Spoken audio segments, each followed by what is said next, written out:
think it's good for girls to know their natural texture and learn to work with it. The hair textures vary from 1 to 4.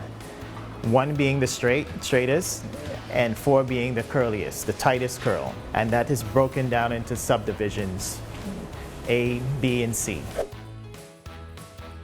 Kinky would be the tightest curl, where it's so dense that it's hard to see the curl pattern. It's more of an afro sort of look.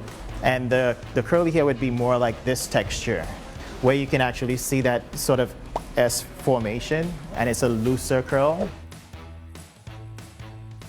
Once a week, it's fine. Overwashing can dry it out and make it frizzy. How I recommend washing is doing a cold wash sometimes, and using conditioners to make sure you comb through the hair while it's wet and condition in the shower. You want to tap it with a towel, so you're using and squeezing instead of drying it out. When I get in the shower, the steam from the shower sort of makes the hair softer. And when you get out, you use the product to manipulate that and make it look like it was first day hair.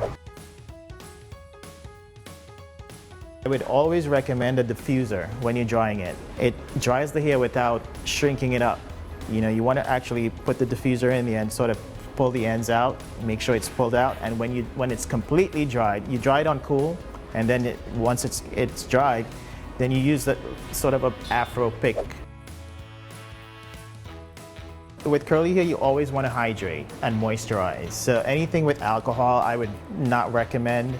Using more lotions for maybe this texture, and this texture would actually give you more moisture, and a hydrating lotion and a spray.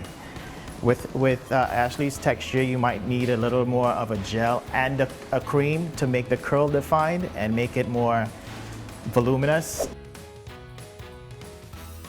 We always want to use product in sections. So we want to section the hair out while it's damp, and we start applying the product from the ends and working it all the way to the roots. Once the hair is completely dried, maybe 95% dried, we want to lift the roots, section by section. And also shaking the hair. It sort of lifts the roots up, and it's not as flat on the head. And let the hair completely dry naturally.